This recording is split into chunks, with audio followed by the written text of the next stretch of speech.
जब से चुनाव आयोग ने राहुल गांधी को नोटिस भेजा है कि हमें हलफनामा लिख कर दीजिए, एफिडेविट पे साइन करके दीजिए कि जो आपने आरोप लगाए हैं क्या वे सही है, उसके बाद प्रियंका गांधी ने भी कहा कि राहुल गांधी ने प्रूफ के साथ जो चुनाव आयोग में धांधली थी, कमियां थी, उनको जनता के बीच में दिखाया है, बताया है। और चुनाव आयोग को अपनी गलती माननी चाहिए और उन पर विचार करना चाहिए, अपनी वोटर लिस्ट देनी चाहिए। वे क्यों नहीं देते अपनी वोटर लिस्ट? बिहार, हरियाणा, दिल्ली, महाराष्ट्र और राजस्थान की जो ई वोटर लिस्ट है उनको चुनाव आयोग ने कंप्यूटर से मतलब जो हटा लिया है, वो क्यों हटा लिया है?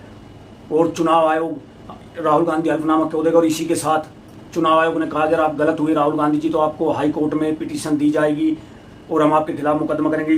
इसके बाद से ही पूरे देश में राजनीतिक हलचल बहुत बढ़ चुकी है।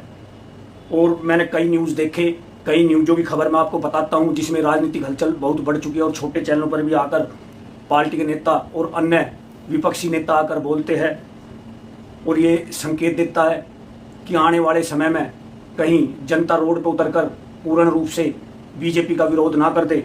संजय सिंह और अरविंद केजरीवाल आप पार्टी से, इन्होंने कहा कि राहुल गांधी सही कह रहे हैं और चुनाव आयोग अपनी गलती मानने के बजाय उल्टा जो है तड़ी दिखा रहा है और हम भी अपने दिल्ली के इलेक्शन की दोबारा कराएंगे और इसकी जांच कराएंगे। डिम्पल यादव, अखिलेश यादव समाजवादी पार्टी से, इन्होंने भी कहा है कि अब जनता को रोड पर उतरने की जरूरत है, अब जनता को पता चल चुका है और हम राहुल गांधी के साथ हैं। ममता बनर्जी तृणमूल बंगाल, वहाँ भी बहुत ज़्यादा हलचल है इसको लेकर। बलराज मलिक सुप्रीम कोर्ट के एडवोकेट और कांग्रेस के आईटी सेल के जितने भी वकील हैं और जितने कांग्रेस से जुड़े हैं, सभी में गर्मा गर्मी बढ़ चुकी है और सभी के हर संगठन में बात ये होने लगी है कि अब जनता को रोड पर उतरना पड़ेगा राहुल गांधी को सहयोग देने के लिए और चुनाव आयोग को घेरेंगे।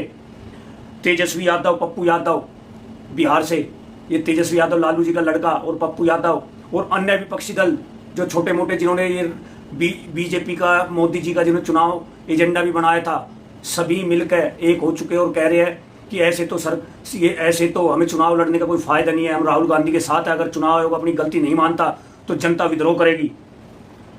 कर्नाटक के डिप्टी सीएम और बेंगलुरु से मसूर खान, ये तो बाकायदा चुनाव आयोग प्रूफ के साथ पहुंच चुके हैं चुनाव आयोग में कंप्लेंट करने के लिए, दिखाने के लिए।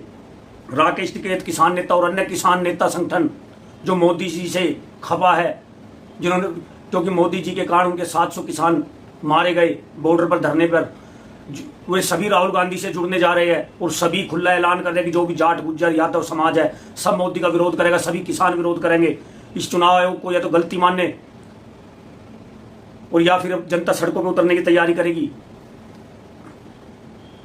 कांग्रेस सेल के सभी वकील, परिणीति शिंदे, पूर्व गृह मंत्री सुशील कुमार शिंदे सोलापुर से महाराष्ट्र से, उन्होंने भी खुलकर राहुल गांधी का सपोर्ट किया है और जन विरोध की बात की है। हरियाणा से दीपेंद्र हुड्डा, शैलजा कुमारी और अन्य विपक्षी दल जो वहां पर सक्रिय है, सभी एक हो चुके हैं बीजेपी के खिलाफ और वे सभी यही बात कह रहे हैं कि क्या फायदा फिर चुनाव कराने का अगर चुनाव आयोग धांधली करता, अपनी गलती नहीं मानता, ऊपर से तड़ी दिखाता है। चुनाव आयोग को चाहिए कि वे इस चीज के प्रूफ दे और जनता को दिखाए कि ये देखो, और बल्कि वो उल्टा डांटता है अपनी गलती मानने की बजाय। गुजरात में भी कांग्रेस संगठन और अन्य विपक्षी संगठन एक हो चुके हैं। चंद्रबाबू नायडू आंध्र प्रदेश से टीडीपी के नेता, उन्होंने भी कहा है चुनाव आयोग को कि आपने इतनी जल्दी, जो समय पर हमें बड़ा संशय है, वो भी राहुल गांधी के सपोर्ट में आवाज लगा रहे हैं। और वहां जितनी भी ये आबादी है, चंद्रबाबू नायडू की जितनी ज्यादातर उनके सांसद और जो वहां की मतलब जो आबादी है, वे सब राहुल गांधी के पक्ष में बोल रहे हैं। और जो युवा नेता जो अब ये दिखाए गए थे, जो है हैंडीक्राफ्ट और युवा नेता जो पेपर लीक हुए और ब्लैक लिस्ट कंपनियों को उनकी परीक्षा के लिए बोला गया, उससे जो नाराज थे और जिनकी नौकरी में धांधलीबाजी का शिकार हुए और उनको नौकरी नहीं मिल रही, करोड़ों की तादाद में युवा जो स्टूडेंट है वे भी इससे नाराज है और वे राहुल का पक्ष ले रहे हैं और बोल रहे हैं कि राहुल गांधी ठीक कह रहे हैं, वे गलत नहीं बोल रहे। हमारे सामने वोटर लिस्ट दिखा के बोल रहे हैं कि चुनाव आयोग ने ऐसे ऐसे किया और इस पर चुनाव आयोग धमका रहा है, जबकि चुनाव आयोग को सफाई देनी चाहिए, अपनी गलती माननी चाहिए। एनपीपी मणिपुर में एनपीपी ने समर्थन वापस लिया, जिसके 60 विधायक थे। कोनराड संगमा की पार्टी, जिसके मणिपुर में 60 विधायक थे, सुनने में आ रहा है कि उसने मोदी जी की पार्टी से समर्थन वापस ले लिया है। और राजस्थान से कांग्रेस के धुंधर नेता सचिन पायलट, जो अगली बार मेरे को लगता है कि जो राजस्थान के मुख्यमंत्री है, आने वाले सचिन पायलट जी, उन्होंने खुलकर विरोध किया है। उन्होंने कहा कि हम राहुल गांधी के साथ डटकर खड़े हैं, पूरा समाज राहुल गांधी के साथ है।